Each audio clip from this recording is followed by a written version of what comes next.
Well, I've always wanted to give my testimony. So I'm going to start with just a couple of things before I ever gave my heart to the Lord.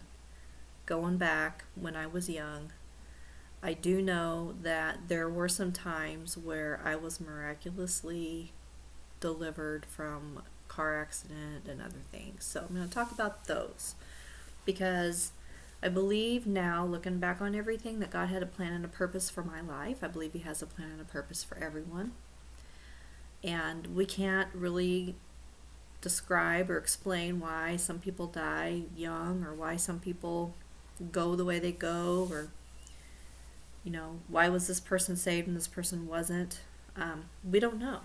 We don't know if someone's already fulfilled their destiny, but I do know that God has had a definite plan and purpose on my life, and I can tell you why. I was not a Christian growing up. My grandparents were both faithful Christians. I'm sure they prayed for me. For many years, I said the only way that I can describe why this happened is because I had faithful grandparents, aunts and uncles, maybe my parents, that prayed for me. And that was why. But now I'm looking at it from a destiny perspective, that there's even more to it than that. That He has a definite call on my life. And I just hadn't come into that yet.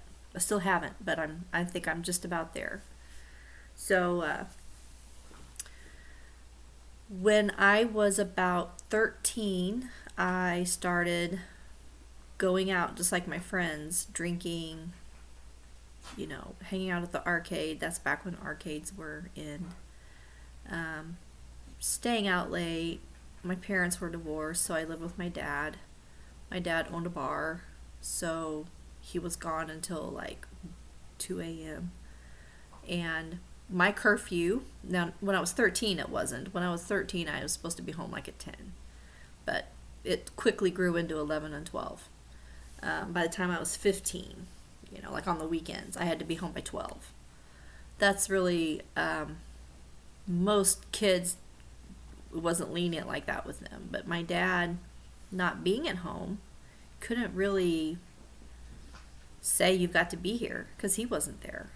And he knew where I was most of the time. Being a bar owner, a lot of his customers would come in and they would report to him where I am or where they saw me. But usually I was at the local hangout, which was a public place. It was a place to eat. It was a diner, but it also had an arcade. So he felt like I was safe there. I think he justified it. Anyway, there was one time when I started doing some drugs. It was acid in particular. I was out with my boyfriend. We went to a place where it was just like a place where cars park, and it's down by the river. And we met some people there, and I didn't even know when we got there what we were going to be doing, but they had some acid. I think it just happened. He didn't know it was going to happen either, but we ran into some friends. They had some acid. We got some, and apparently it was really good stuff because I had the trip of my life. I mean, you know how they say when you get into drugs, the first time or first couple of times that you do drugs, you have this great trip, and then all the other times you're trying to get the same kind of experience that you had before, but it's never quite as good as it was the first time. It was like that. I felt like I would never die. I felt like I could fly. I could do anything, and I could even have a car accident and never die. Everything was funny, hilarious. I laughed at everything. So what happened was we took the acid before we left, and then we were going to go meet at a keg party, and we had to drive from one little town through a second town out into the country past that town. So it was just a little drive, but maybe a 30-minute drive.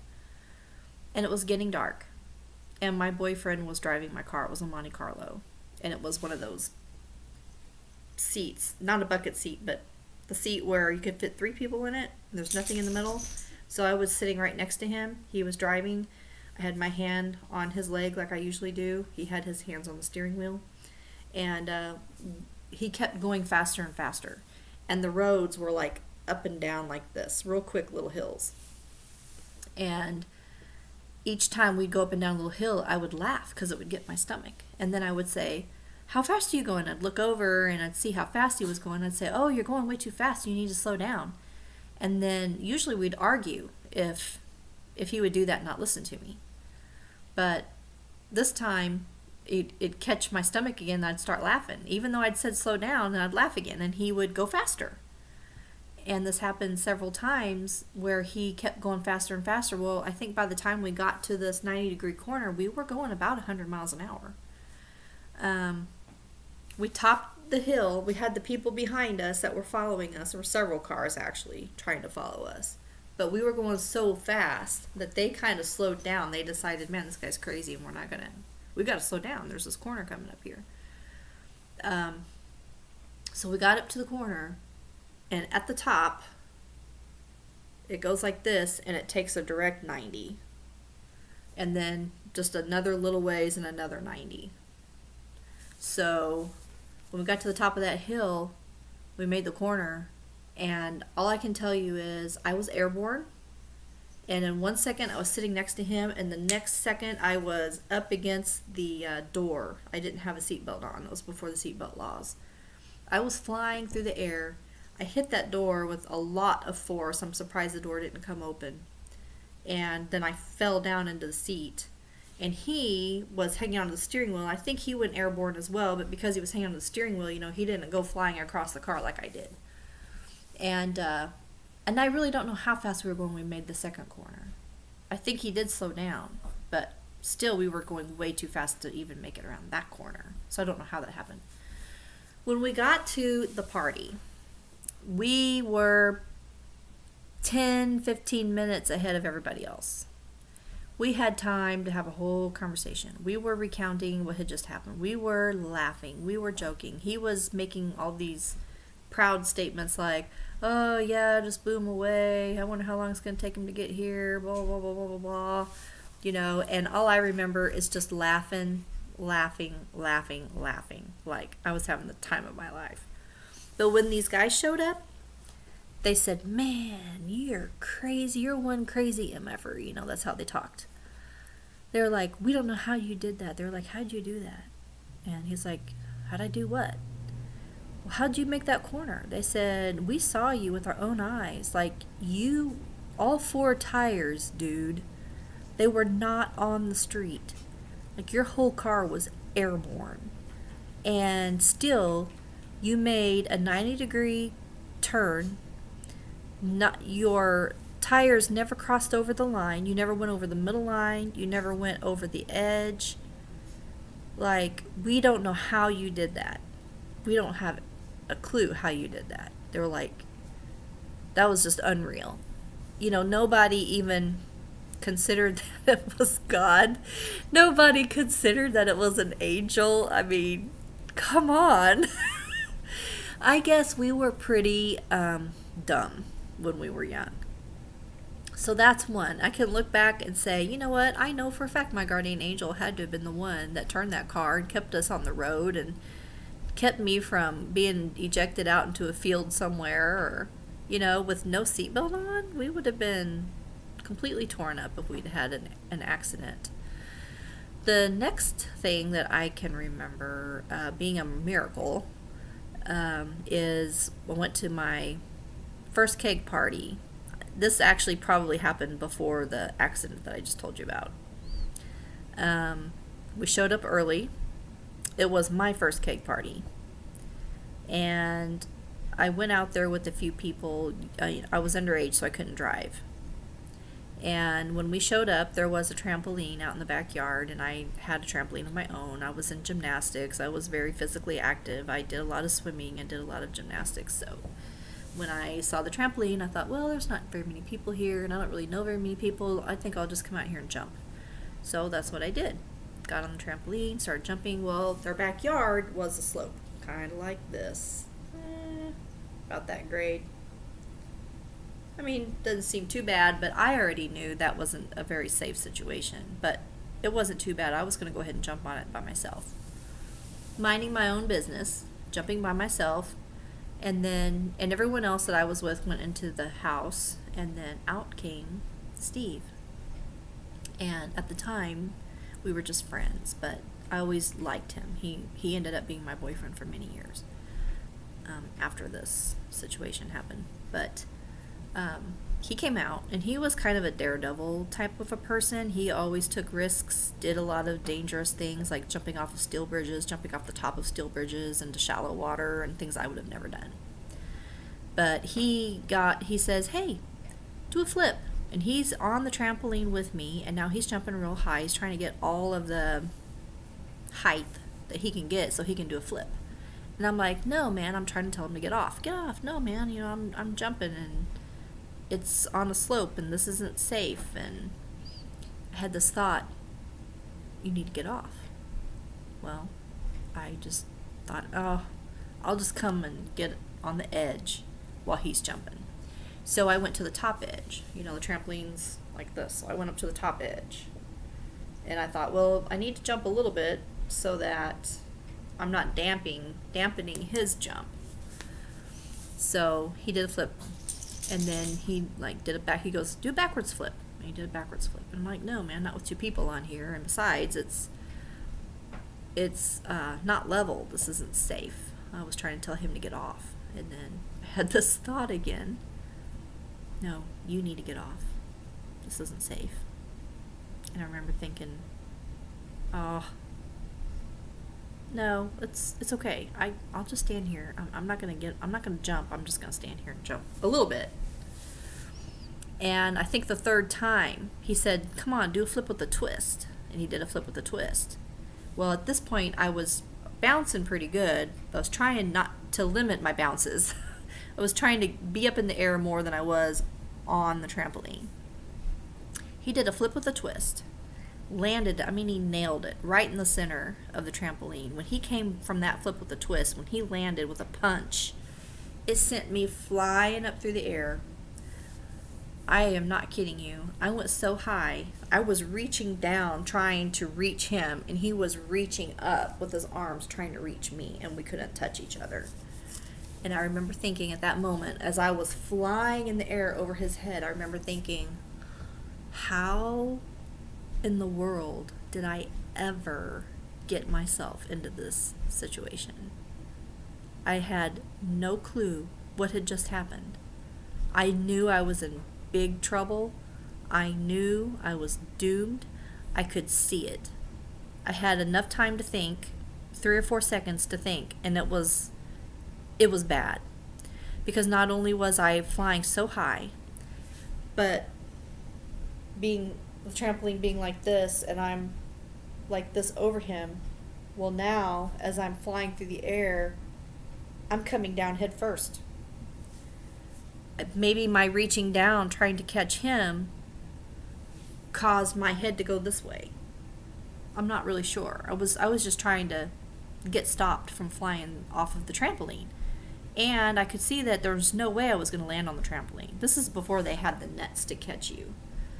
And the next thing I was thinking was, do the best you can to reach out and try to grab a hold of the bar.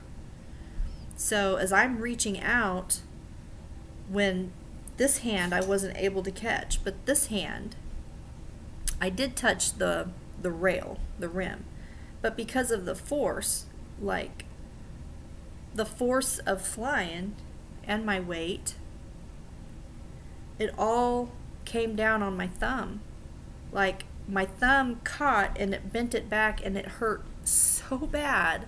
It jammed my thumb. I couldn't even close my hand around it to catch. I'm thinking I'm going to catch it and break the fall, and what I did was I jammed my thumb, and it hurt so bad. The pain was so bad. I just went, I drew my hand in, and I closed my eyes, and I was just bracing myself for the impact, because I knew the very next second my head was going to hit the ground. And then nothing happened. My head didn't hit the ground. And I kind of felt like I landed in a pillow. And I opened my eyes, and I was on my feet, flipped around. When I was falling, I was facing the trampoline. But when I was upright, my back was to the trampoline. And there was a man standing there. The man that caught me. And he didn't gouge me. He didn't gouge me in the rib. He didn't fumble. He didn't drop me. It didn't knock him over. It wasn't clumsy. I mean, not anything like if a man were to catch you and you're flying like that. Just like how I thought I was going to hang on to that and instead I jammed my thumb. How clumsy that was. It wasn't anything like that. It wasn't anything like that. It was more like the most graceful flip you ever thought of, where one moment I was about to land on my head and jack up my neck, and the next moment I was flipped. I wasn't only flipped right side up, but I was flipped around the opposite way and landed right on my feet. I had my balance. I am looking into the eyes of a man I've never seen before, and I was so stunned. I said, for a minute, how did you do that? And he says, do what? Well, how did you catch me like that? Oh, just caught you. I'm like, no, I mean, like, where did you come from? Like, you weren't even out here. Where'd you come from? He says, I've been here the whole time. I said, really? I never saw you. Where were you? He said, well, I've been here the whole time. He said, I was standing over there by that tree. I said, that tree? Looked over. I'm like, that tree is like a whole football field away. I said, I'm like sizing it up. Sizing it up like, this doesn't really compute, I'm thinking. So I looked at him again and I said, I never saw you standing over by that tree. And he said, well, I've been there the whole time. I'm like, looking at it again, really? Wow. And I kind of came around him a little bit to where I was, instead of face to face, now I'm looking at him from side view. And every time I would talk to him, he would turn his head, look at me. He would directly answer my question. And then he would turn his head and he would look straight ahead. As if he was looking off into the distance. As if he was taking a command from somebody. As if he was waiting for further instructions, maybe. But at the time, I didn't realize that was what he was doing. He would just look away. He wasn't making any small talk, wasn't saying any more than he had to. But if I asked him a question, he would always answer it. And he would answer it very straightforward, very truthfully. And, man, I wish I'd asked him his name. I never did. I ran into the house and started telling everybody, oh, you won't believe what just happened. I mean, this guy, he came out from out of nowhere and he caught me. It was so miraculous. Like, I was about to break my neck and die, and everyone's looking at me like, so? Like, what's got you so excited? No, really, you should have seen it. Go ask him for yourself. So I'm running back outside to go get him. And he's gone. I looked all over that place. I looked all over the house, looked over the yard. He was gone. Never saw him again. He looked kind of like the guys I hung out with at that time. Kind of sandy blonde hair, had a tan. He was muscular, kind of rough around the edges. Not a pretty boy, but, a rough looking guy, but a nice guy. Wearing a white wife beater type shirt with blue jeans, probably tennis shoes or boots. I didn't really look down, but I believe he had blue eyes. And and he was middle-aged, in his early 30s. And I thought, how is a guy that I've never met before at a local party, that amongst us teenagers, sometimes there were older people around, but, God touched my memory. This is like, that happened when I was 13. I was like 28, 29. And I heard a testimony about a person who was drowning, and they were telling their testimony about how an angel came out halfway. The angel came out halfway through the water and said, "Hold on, help is on its way. Don't give up." Now, why their angel didn't just pull them out, I don't know why. But they said angel, and as soon as they said angel, my memory was touched and went all the way back to when I was 13 years old, and my angel manifested in the flesh and caught me. And I knew right then, I was like, that was my angel. That was my angel. I saw my angel face to face. I can't believe this. I have to tell everybody. I was so excited. I was talking about it for days and days and days. And I did not stop telling people about the miracle that had happened to me. Now, I couldn't tell you why, but I knew that I had seen my angel. And how many other times? I'm sure we all have. We just didn't know it. We just didn't realize it. How many times have angels actually manifested? You know, the Bible says that we can entertain strangers, that they might be angels unaware. So we should not be willing to entertain someone when they come over. We should not turn someone away when they need food, or, you know what I mean? We should invite them in as guests. Like in the book of Genesis, when Abraham had angels that came to visit him, they always made food, and they always invited them in, and he talked with them, and he fed them, and they drank. And then the angels would give him a message. And that's the kind of thing I want to have happen in my life. So that is just the beginning of my testimony. My testimony has many twists and turns. I've had many ups and downs in my life, but I can tell you that God has been with me and has been wooing me to him the whole entire time. I'm the one who's been stubborn. I'm the one who has been blind. I'm the one who can't take any of the credit for anything he's done in my life. And I just cannot wait to share with you the rest of my testimony. You guys have a blessed day.